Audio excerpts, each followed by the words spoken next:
Olá, uma ótima noite para você que está ligado aqui no SBT News. Eu sou Ariane Bittencourt e este é o Pod News. Seja muito bem-vindo, muito bem-vinda.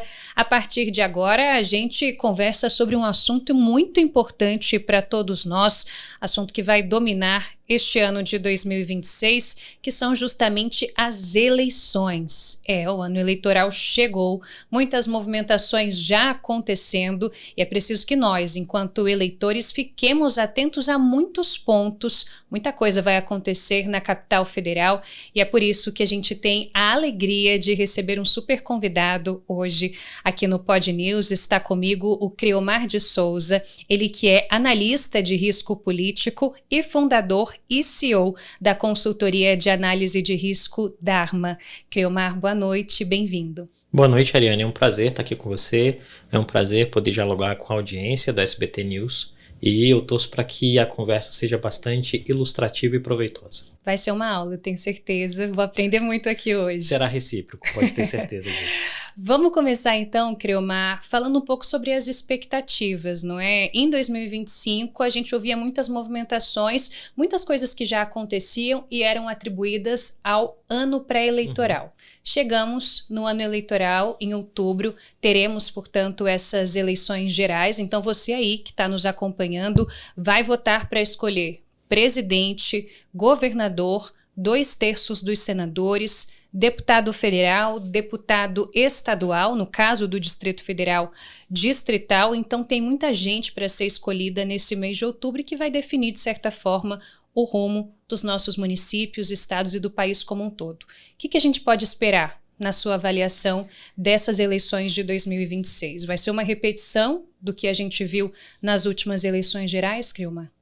Ariane, acho que esse é um ótimo jeito da gente começar esse papo, né? Sobretudo porque quando nós falamos de eleição e de variáveis que envolvem eleições, a gente sempre precisa ter em mente dois níveis de características. Aquelas que são de longo prazo e aquelas que são específicas do ciclo eleitoral. Por exemplo, no longo prazo, a gente pode dizer que há uma tendência de longo prazo de que o eleitorado brasileiro se comporte dentro de uma lógica de determinado tipo de rivalidade ou aquilo que se chama de polarização. Significa dizer o quê? Desde a nova república, um pedaço do eleitorado tende a se agregar a um nome mais à esquerda, que normalmente é o do atual presidente, Lula, e uma outra parte do eleitorado fica buscando opções mais à direita. A mais recente dessas opções foi Jair Bolsonaro. Então a gente tem, numa primeira camada, uma tendência de que haja uma repetição de um elemento de longo prazo. Agora, esse elemento de longo prazo, como eu disse inicialmente, ele é transversalizado por questões que são muito típicas de uma determinada campanha, especificamente. E aí, quando nós olhamos para 2026, a gente tem dois elementos importantes que se somam em uma palavra, que é legado. Isso quer dizer, Lula vem para uma eleição, caso confirme sua candidatura, em que estará o seu legado em jogo, na tentativa de um quarto mandato. E de outro lado, a família Bolsonaro, que se tornou quase que um sinônimo de direita no Brasil, também vem para uma eleição em que Jair Bolsonaro, até aqui impedido de participar do pleito eleitoral por uma questão judicial, tende também a transferir seu legado, até o presente momento, para o seu filho Flávio. Então, o emaranhado, Ariane, dessas tendências de longo, de curto prazo, tende a fazer com que nós tenhamos uma eleição um tanto quanto dinâmica, um tanto quanto tensa, né? Mas, sobretudo, uma eleição que, mais uma vez, tende a testar os limites e as capacidades da regulação eleitoral em termos de fazer com que a eleição seja limpa, transparente, objetiva e que os cidadãos não se sintam constrangidos no exercício do voto. Agora, Criomar, você falou de Lula e Bolsonaro porque não tem como a gente olhar para o nosso país e para a forma como ele está hoje, politicamente dividido, sem pensar justamente nesses dois polos, né?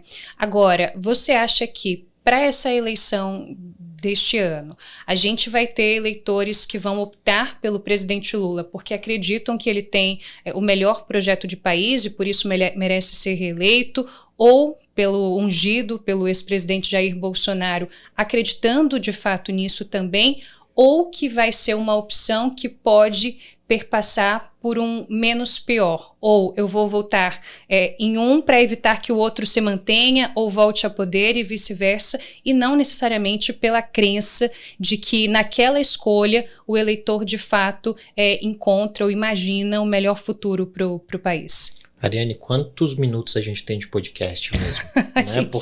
Porque é uma pergunta bastante complexa, que eu agradeço, porque é isso, as boas perguntas permitem que a gente construa respostas que sejam as mais didáticas possíveis, então muito obrigado. Mas é um desafio e a gente vai tentar responder aí. Eu creio que um elemento, o que os dados nos dizem hoje sobre a cabeça do eleitor brasileiro, isso é até um título de um livro famoso do professor Alberto Almeida, né? O que a cabeça do eleitor mostra que o eleitor vive, o eleitor brasileiro em 2025, 2026, assim como eleitores em democracias ao redor do planeta, estão pressionados por uma força. Qual é essa força? É a força da incerteza. Isso quer dizer, todo mundo tem muito medo do mundo, todo mundo tem muito medo do futuro, e esses medos se manifestam em temáticas específicas. É o medo da violência urbana, que é muito forte no Brasil, é o medo da corrupção e dos estragos que a corrupção possa causar na vida cotidiana das pessoas, é o medo de determinados tipos de prática ou lógicas políticas, ou de determinadas ações e situações que sejam vistas como crime, como, por exemplo, o feminicídio, o racismo ou outras questões. Tudo isso cria um grande caldeirão de cultura em que o eleitor é cotidianamente sobrecarregado. Por quê? Porque nós vivemos em uma era que é de incerteza e que é turbinada por excesso de informação, é infodêmica. Então, os dados têm nos mostrado que ao mesmo tempo que o eleitor sabe que tem muito mais informação ao seu redor do que a sua capacidade de processar, ele está buscando nas lideranças políticas aqueles que deem respostas simples para questões complexas. Que significa dizer o quê? De todos os males do mundo eu consigo resolver isso com uma palavra? Eu consigo resolver isso com uma expressão? Ou melhor, eu consigo convencer o eleitor de que eu resolvo isso com uma palavra ou com uma expressão? E isso tem formado, por consequência direta, um novo perfil de líder, né? Jair Bolsonaro é uma característica desse novo perfil de líder, que é o cara da resposta direta para uma pergunta complexa. Milei na Argentina, Trump nos Estados Unidos, mas em algum sentido também o presidente Lula, que construiu a sua vida como uma liderança carismática. A partir dessas duas forças, que são gravitacionalmente muito robustas na política nacional, o que a gente vê é o restante dos atores orbitando ao redor delas e, efetivamente, os eleitores buscando ali encontrar soluções para os seus problemas cotidianos. Só que isso faz com... Qual é o resultado disso? O resultado é que o eleitor chega à eleição ansioso. E essa ansiedade, não só aqui como nos Estados Unidos ou na Argentina, faz com que aquilo que seria uma discussão mais ponderada do ponto de vista de análise do processo eleitoral, uma discussão de temas, uma discussão de programas, ou uma discussão de planejamento e propostas, como foi muito bem dito por você, se transforma em uma discussão emocional. Vazia? Não diria vazia, porque as emoções trazem em si todo esse arcabouço de expectativas sobre a realidade. E se a gente colocar as emoções como sendo vazias, a gente acaba desqualificando uma série de pessoas dentro da nossa sociedade, e não é essa a ideia. Porque a democracia é um regime inclusivo, né? A gente quer, por exemplo, que esse podcast seja assistido pelo maior número de pessoas possível. É o que a gente espera. Eu espero que 230 milhões de brasileiros assistam esse nosso podcast. Esse é o meu objetivo, esse é o seu objetivo. Só que, à medida que há muita ansiedade, há muita incerteza, imagina que a nossa cabeça vai funcionando em dois polos, um que é muito lógico e um que é muito emocional. Mesmo quando a emoção se sobrepõe, o polo lógico ainda está ali. Uhum. E aí o eleitor vai fazer a escolha pragmática. Qual foi a escolha pragmática? Vamos pegar aqui as duas últimas eleições presidenciais. Qual foi a grande escolha pragmática de 2018? Rejeitar a política nos termos em que ela se apresentava, porque a maioria dos eleitores viu o impacto da política como ela se apresentava naquele momento. O trauma do não é pelos 20 centavos, o trauma das manifestações, o trauma dos escândalos de corrupção, o trauma do impeachment de Dilma. Então o vencedor daquele pleito foi Bolsonaro. Sim. Quando a gente vem a 2022, quais são os grandes marcadores emocionais? O trauma da pandemia, o trauma das manifestações, o trauma de discursos, por vezes, do próprio presidente da República ou de alguns dos seus assessores que criavam uma sensação ainda maior de insegurança. E aí o que o eleitor faz em 22? Ele olha pro futuro, ele vota pensando no futuro, mas com o olho no retrovisor. O olho no retrovisor significa dizer que entre aquele novo ator que ele acha que não está entregando algo e um ator pretérito que tem defeitos, mas que entrega algo, ele vota no pretérito.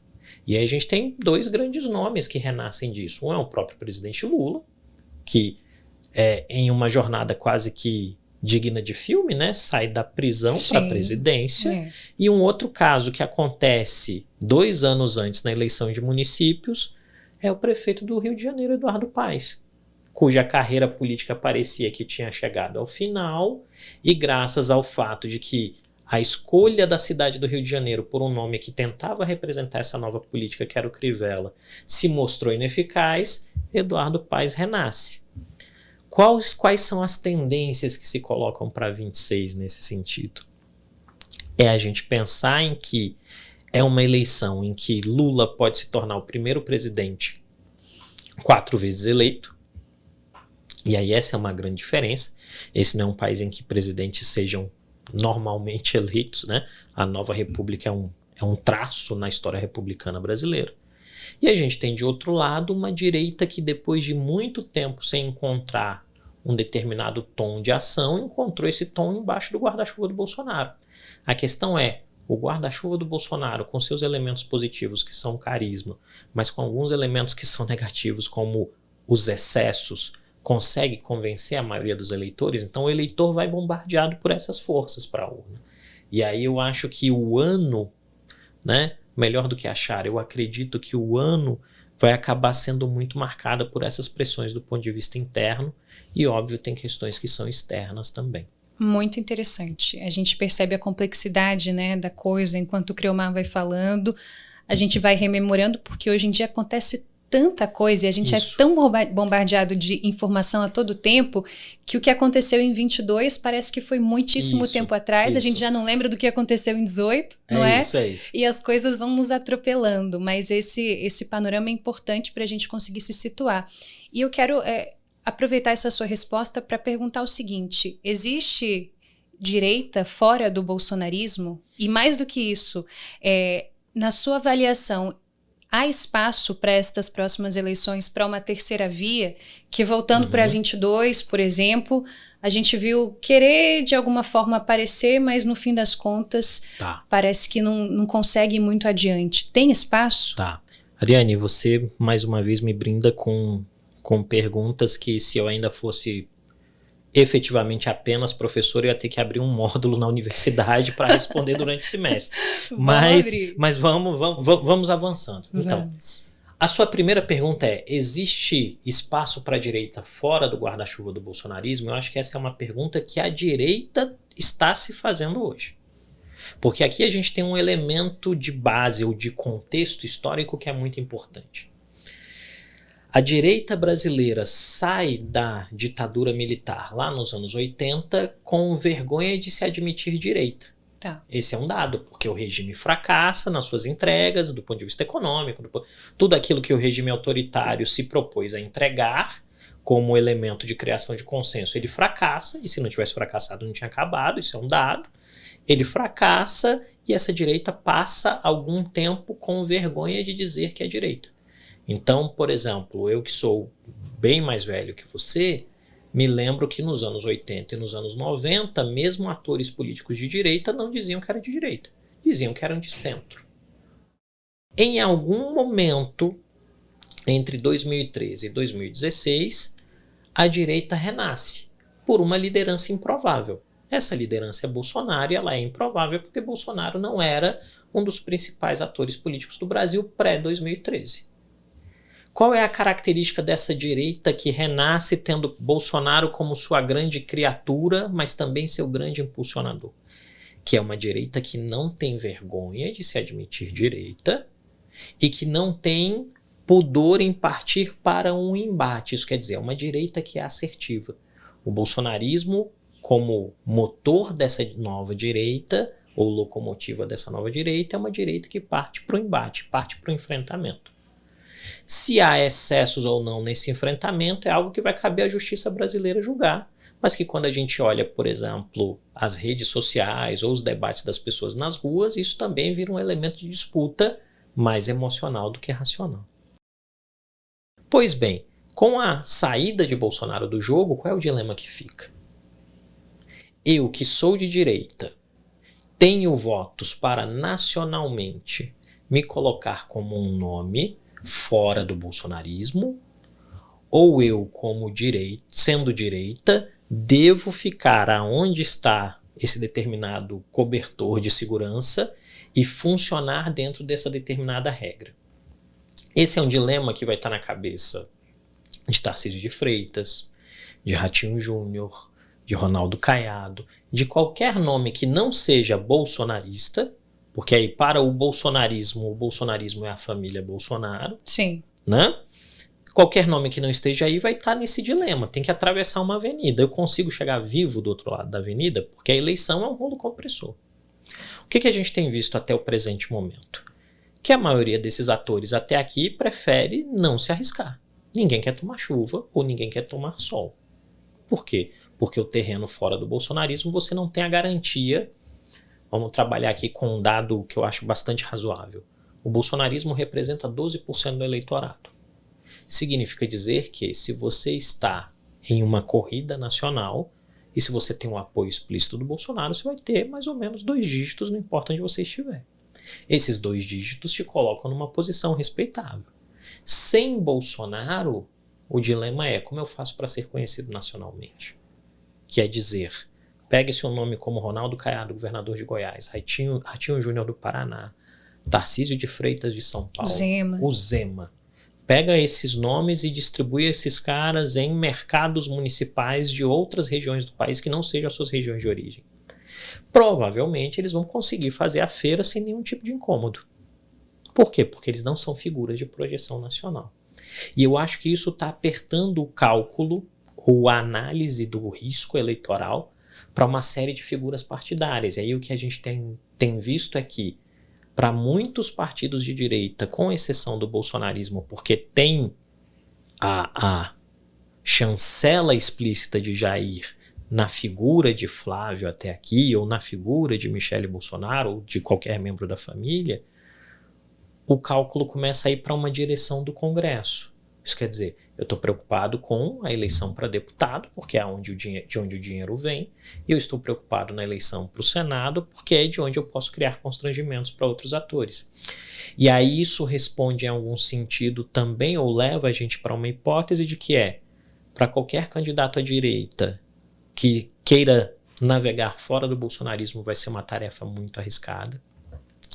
E para qualquer candidato que queira navegar entre o lulismo e o bolsonarismo, sendo uma espécie de terceira via, também tende a ser uma jornada muito complicada. Não estou dizendo que é impossível, estou dizendo que é complexa, porque vai depender de variáveis que são, de um lado, o enfraquecimento dessas outras correntes e, em específico, na construção de um perfil que tenha uma capacidade de carisma, porque eleição é carisma, né, para atrair as atenções, e essas atenções em determinado sentido coloquem uma posição de competitividade. Só para fechar, para não tomar o tempo demais.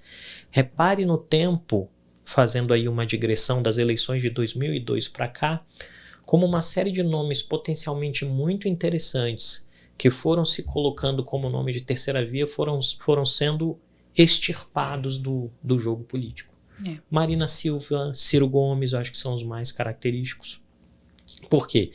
Porque o eleitorado foi se conformando para uma dinâmica muito dual, a partir daquilo que a gente estava falando no início, que era esse componente da incerteza, esse componente da necessidade de encontrar uma resposta rápida para questões complexas. Sensacional. E Criomar, dados os nomes que a gente tem postos até aqui, né, o presidente Lula, que tem dito reiteradamente, já com um tom, né, de campanha em algumas aparições públicas, mas que, estando como está, com saúde, vai ser candidato à reeleição. Temos o senador Flávio Bolsonaro agora com a bênção do ex-presidente Jair Bolsonaro e cada vez mais tentando se articular com o Centrão, se viabilizar enquanto esse nome com apoio para as eleições. Na sua avaliação, os nomes dos dois chegam em iguais condições para as eleições de outubro, ou em se considerando, de um lado, talvez o tamanho do bolsonarismo no Brasil, ou de outro, quem sabe, o fato de o presidente Lula ter a máquina na mão, isso muda muito? Como que você avalia? Ariane, eu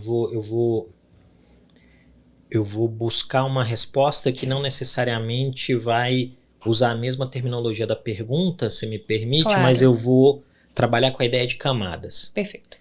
Eu creio que nós temos que o lulopetismo, representado na figura do presidente Lula, e o bolsonarismo, até aqui representado na figura do senador Flávio Bolsonaro, estão na primeira camada quando a gente pensa em eleição presidencial. Dentro dessa primeira camada, eu acho que há uma vantagem ao presidente Lula em termos teóricos, no que diz respeito à posse da máquina pública, e o fato de que o presidente fazendo uma campanha é o presidente fazendo campanha. É muito difícil perder reeleição, né? Assim, tanto que os casos de derrota em reeleição desde a aprovação da reeleição no Brasil são muito raros, porque normalmente o ator político, isso não é só no Brasil, é em qualquer lugar do mundo em que você tem um dispositivo da reeleição, normalmente atores políticos em reeleição são efetivamente favoritos a uma reeleição, dadas condições ideais de temperatura e pressão, né?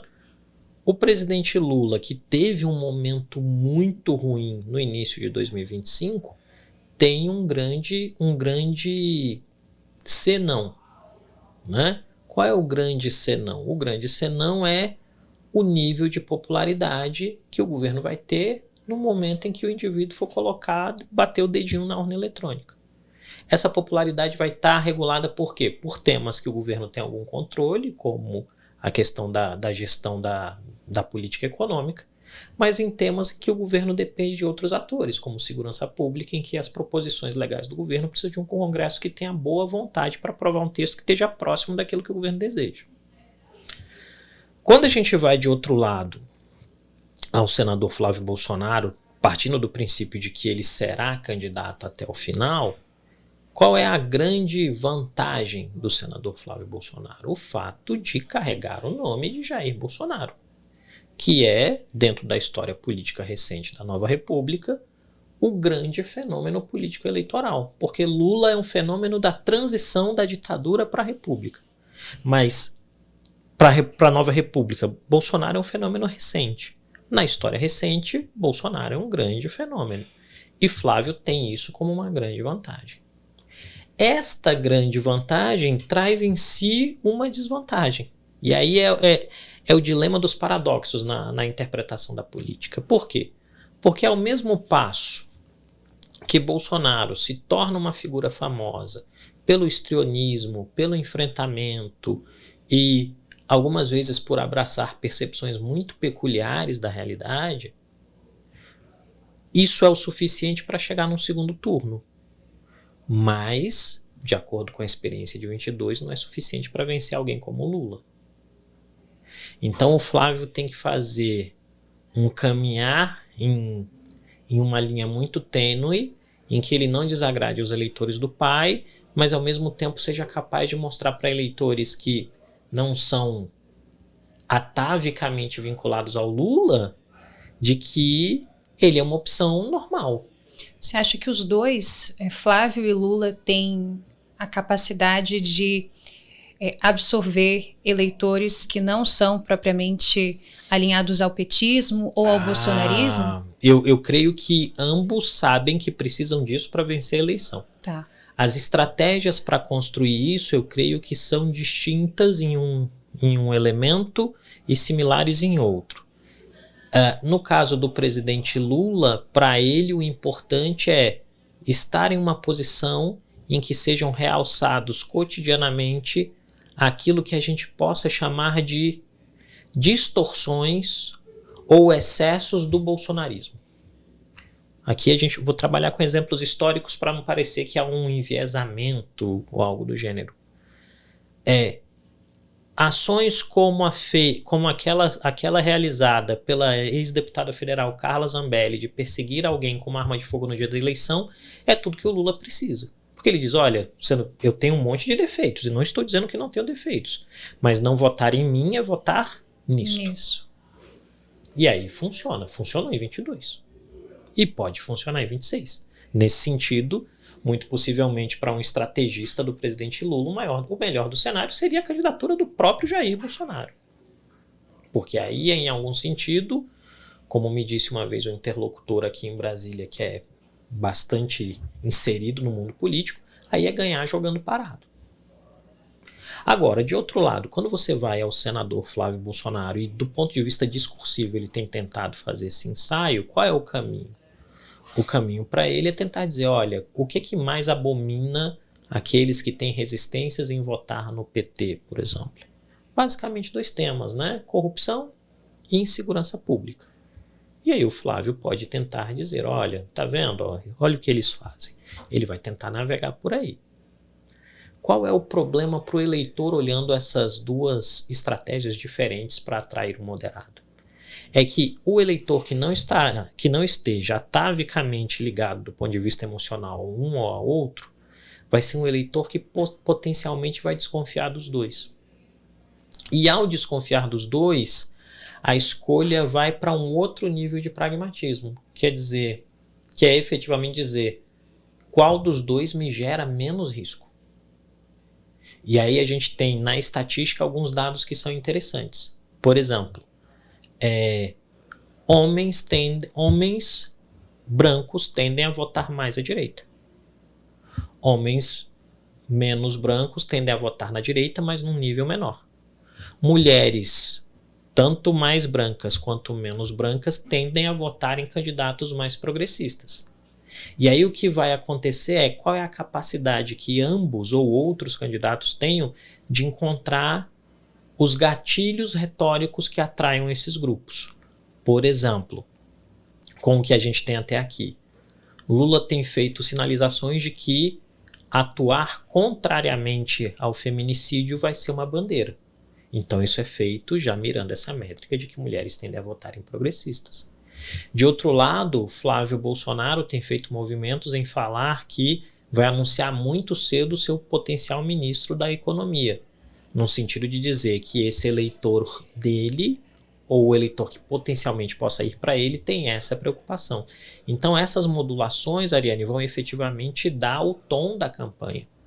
Mas seria muito imprudente da minha parte dizer que efetivamente isso se constitui uma vantagem muito destacada para um ou para outro. Porque se quem está no governo tem visibilidade, quem está na oposição tem um tijolo na mão. Então sempre tem esse jogo, né? Quem está no governo é vidraça, Quem está no governo é uma vidraça. Então a gente tem sempre um jogo que é muito, muito dinâmico e que efetivamente vai sendo modulado por questões que têm a ver inerentemente com o Brasil, mas em um mundo em tamanha transformação como esse, tem a ver também com aquilo que acontece do lado de fora do país. A gente já falou sobre vários pontos importantes aqui, olhando para esse panorama que a gente deve ter neste mês de outubro, nas próximas eleições gerais. Queria ouvir de você o que pode definir essas eleições deste ano. Quais são os temas que você acha que que podem mudar voto, que podem interferir diretamente na percepção do eleitor, da eleitora sobre o candidato A, B ou C? Por exemplo, tivemos recentemente a escalada dessa crise na Venezuela com a ação militar dos Estados Unidos, a captura de Nicolás Maduro. Temos o próprio tema que você falou antes do intervalo, a questão das mortes das mulheres, os feminicídios que a gente tem aqui no Brasil, na pauta da segurança pública. Temos pautas de valores, de costumes, considerando um aumento do público evangélico, do eleitorado evangélico no país, entre outros assuntos. O que você acha que pode, de alguma forma, exercer esse poder de influência na escolha do eleitor ao longo desses próximos meses? Ariane, então, primeiro agradecer a pergunta. Acho que permite que a gente tenha um olhar panorâmico sobre o processo. Eu creio que há alguns temas que são de longo prazo em processos eleitorais. E, por exemplo, a dinâmica econômica é um tema de longo prazo. Não por acaso, o governo tem insistido, e todos os governos fazem isso, na transição do 3º para o 4º ano, todo governo tenta dar algum tipo de pacote de bondades econômicas para que as pessoas cheguem à eleição mais satisfeitas. Eu costumo dizer, inclusive, eu tenho uma frase que resume a importância disso para mim, que é: geladeira cheia, voto no governo, geladeira vazia, voto na oposição. Então, eu creio que a economia é um tema importante e impactante.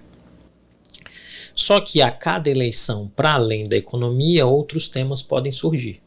Nós vimos em 2018, por exemplo, a questão moral vindo com muita força, e ela empurra Bolsonaro para a vitória. Em 2022, nós vimos uma temática de defesa da democracia sendo um dos vetores que empurrou Lula adiante. Em 2026, qual é a característica? Eu acho que uma característica importante já foi sinalizada pela própria pergunta, que é a multiplicidade de temas e o dinamismo de crises e situações que fazem com que a cada semana a gente pense que um novo tema vai ser a tendência fundamental da eleição.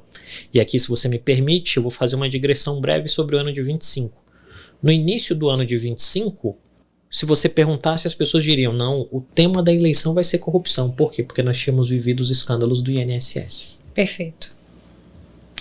Passado um tempinho, vem a questão das sanções contra o Brasil, né, do ponto de vista econômico, saídas da Casa Branca. E aí, de repente, todo mundo diz: não, o tema vai ser soberania. Passa mais um tempinho, vem outra crise, aí surge outro tema. Passa mais um tempinho, surge a questão das operações policiais no Rio de Janeiro, e aí vem segurança pública, e é outro tema. No meio disso tudo, a condenação do ex-presidente Bolsonaro. No meio disso tudo, a condenação do ex-presidente Jair Bolsonaro. Eu estava tentando fazer a cronologia certinha, mas te agradeço a ajuda, porque eu estava escapando algo. Então, o que é que nós temos? Em um intervalo de 12 meses, uma série de temas, todos muito graves, todos muito urgentes, todos muito capazes de despertar a atenção do eleitor. Eu acho que, e aí esse é um ponto importante que eu não consegui tocar até agora, não pela qualidade das perguntas, mas muito pela quantidade de temas que a gente tem que abordar, que é o seguinte: um elemento importante, o que faz uma vitória eleitoral? A capacidade daquele ator político e do seu grupo de capturar atenções, a captura de corações e mentes. Seja pela emoção positiva, sei lá, a campanha do Obama, primeira campanha do Obama, sim, você pode, é emoção positiva, empático. Seja pela emoção negativa, a primeira campanha do Trump, vamos construir um muro. Né? Vamos fazer a América grande de novo, porque a América não é mais grande. Né? O que a gente tem visto em 2026 até aqui, né? E aí é um início de ano, então é uma visão muito preliminar. Claro.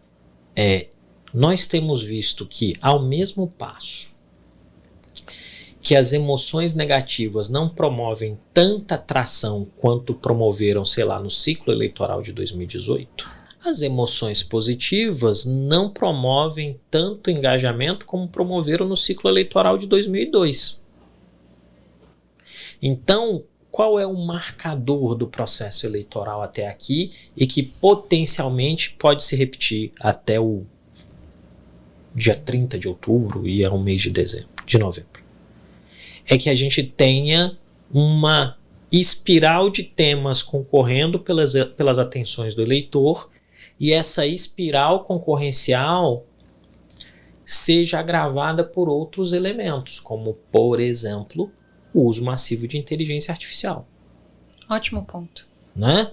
Então a gente não sabe ainda ao certo qual nível de capacidade das autoridades eleitorais para coibirem o uso massivo de inteligência artificial. Assim como a gente não tem também uma capacidade de mensuração do eventual estrago feito por um material produzido com inteligência artificial, colocando um candidato, qualquer ele que seja, em uma posição efetivamente falsa, mas na véspera da eleição, sem a capacidade que as autoridades ou o próprio candidato tenha de desmentir esse processo. Então, quando a gente olha quais serão os temas, eu creio que há um grande tema que é a qualidade de vida do brasileiro. Tanto do ponto de vista econômico, do ponto de vista de segurança, do ponto de vista social, do ponto de vista de serviços. O brasileiro se sente, em termos médios, sobrecarregado e sem uma contrapartida adequada do Estado. E, de outro lado, uma relação de bastante, eu diria, de um divórcio ainda não litigioso entre os cidadãos e os representantes, que também tende a ter mais impacto na eleição presidencial que nas eleições legislativas, por uma característica muito simples, né? Na eleição presidencial ou na eleição de governador, você está votando na pessoa. No legislativo, essa frustração está diluída. Aproveitando esse finalzinho da sua resposta, você avalia que hoje o eleitor ele está mais preocupado com a forma como o candidato se posiciona sobre este ou aquele assunto, este ou aquele tema, ou ou mais preocupado com o que, no caso do presidente Lula, falando em eleição presidencial, difícil a gente fugir disso, fez com relação à comida na mesa, com relação a gasto público, com relação à saúde. Você acha que hoje o eleitor está mais preocupado com como Lula ou Bolsonaro se posicionam sobre alguns assuntos, sei lá, aborto, a gente falou rapidamente Venezuela, ou o que quer que seja, ou sobre as propostas e o que foi realizado até aqui em áreas sensíveis, que são essas que acabam implicando diretamente nessa qualidade de vida que você falou? Eu creio que é um comportamento dual, e aí eu vou explicar, né? Basicamente ele é dual porque nós, seres humanos, somos multifacetados. Então, me preocupar com matemática moral não significa dizer que eu não me preocupo com matemática econômica, e vice-versa. O que a métrica tem nos dito em termos de avaliação de trabalho do presidente Lula? E que já dizia em termos de avaliação de trabalho do ex-presidente Bolsonaro? Que este é um país que até o presente momento é vítima de um grande dissenso, né? Então, a porcentagem de pessoas que votou em Bolsonaro avaliando bem a presidência Lula é muito baixa. Assim como o número potencial de pessoas que aprovava a presidência Bolsonaro, mas havia votado em Haddad, era muito baixo. Por quê? Porque tem um componente emocional travando as famílias de sentarem na mesma mesa e dialogarem. Ao mesmo tempo que está todo mundo cansado da polarização, tem um elemento egóico que faz com que as pessoas não queiram ceder posição das suas posições originais. Isso é uma variável importante. Para além disso, tem um componente que é inescapável para qualquer presidente. Mas antes eu vou tomar uma aguinha só para não engasgar. Fica à vontade, pausa para água. Você aí que nos acompanha, se quiser, não mudando o canal e não saindo aqui da sintonia com a gente, toma sua aguinha também. Não mude de canal. Não mude. Como diria Cristiano Ronaldo, beba água, né? Beba água. Então, a partir desse componente inicial, há um elemento que é inescapável para qualquer presidente, que é o fato de que o cidadão precisa chegar na cabine eleitoral com a sensação de que a vida dele melhorou e de que ela vai melhorar mais. E aí, em todo aspecto que você imaginar, assim, é dizer, uma parte considerável dos eleitores brasileiros decidem em quem vai votar na saída de casa até a cabine. Pois é. Significa dizer o quê? Que questões muito simples como briguei com a minha esposa interferem na escolha eleitoral, porque nós somos seres racionais guiados por emoções. Então, qualquer que seja o candidato, ele precisa fazer com que o eleitor creia que no momento em que ele entrar na cabine eleitoral, ele vai depositar um voto e ele vai depositar esse voto sabendo que a vida dele melhorou. E aí a gente volta no dilema da vidraça com tijolo. Para quem é governo, a vidraça tem que ser robusta o suficiente para aguentar as tijoladas durante a campanha. Se ela chegar sem trincos, você consegue uma vitória.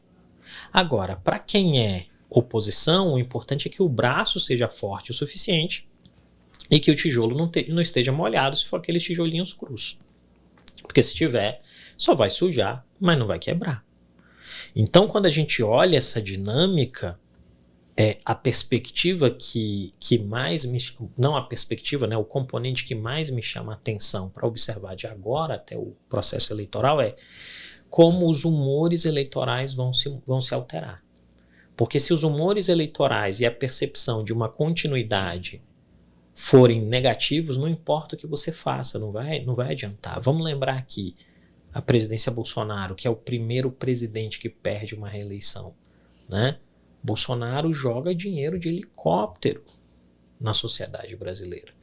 Vamos lembrar que no fim do terceiro ano, o Congresso Nacional aprova um projeto de emenda à Constituição que permite que o governo coloque muito dinheiro na economia. E mesmo colocando muito dinheiro na economia, o governo perde.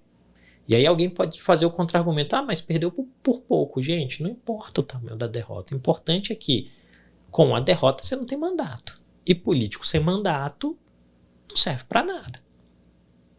Né? Então, efetivamente, o que a gente vai observar é um esforço do governo em dizer que a vida melhorou e ela vai seguir melhorando, e um esforço da oposição em dizer que a vida piorou e ela vai seguir piorando. E essa é sempre a disputa. Creomar, vamos passar um pouco para legislativo. A gente sabe que hoje temos um Congresso muito poderoso, empoderado, por conta das emendas parlamentares, sobretudo, e um Congresso sem o qual fica muito difícil de se governar. Então, a gente vê os entraves que o próprio governo Lula vem travando nos últimos anos para conseguir o avanço de propostas de seu interesse em um Congresso muitas vezes adverso, não é?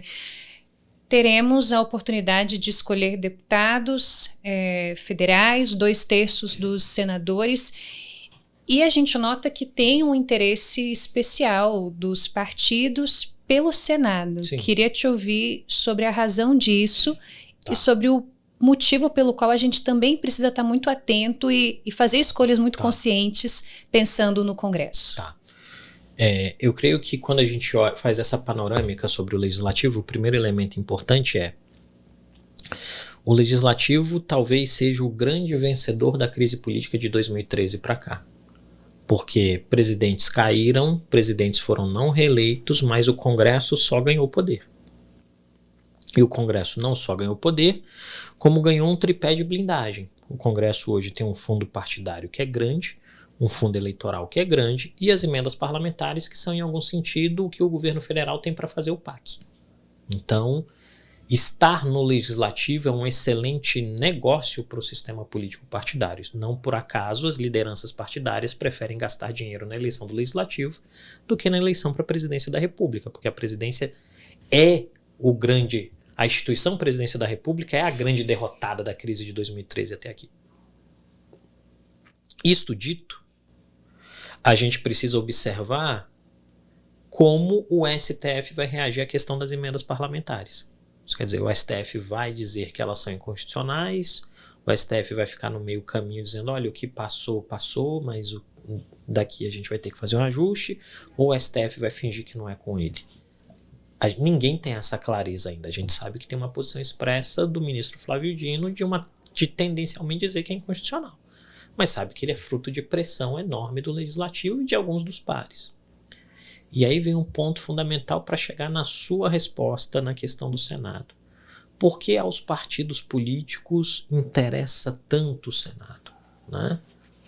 Por duas razões bastante claras. Né? A primeira é que é um espaço onde uma liderança partidária tem 2 mandatos para se colocar. Assim, 8 anos trazem bastante conforto para um ator político, do ponto de vista decisório. Não estou falando só de conforto material, estou falando de conforto decisório. Claro. O indivíduo é senador da República, ele está olhando de cima.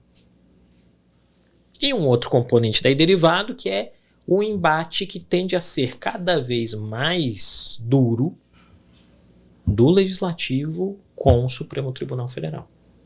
Para algumas forças políticas, e em específico aquelas mais próximas do bolsonarismo, a eleição ao Senado é fundamentalmente importante porque, de acordo com a leitura do texto constitucional feita, o Senado tem a prerrogativa de analisar a entrada de um ministro no STF, mas também a prerrogativa de derrubar o ministro do STF. E aí isso foi, desde o primeiro momento, pensado por esses grupos mais próximos ao bolsonarismo, e em algum momento o governo abriu os olhos e falou, nossa, a gente precisa contrarrestar. Qual é a tendência que a gente tem hoje para o Senado?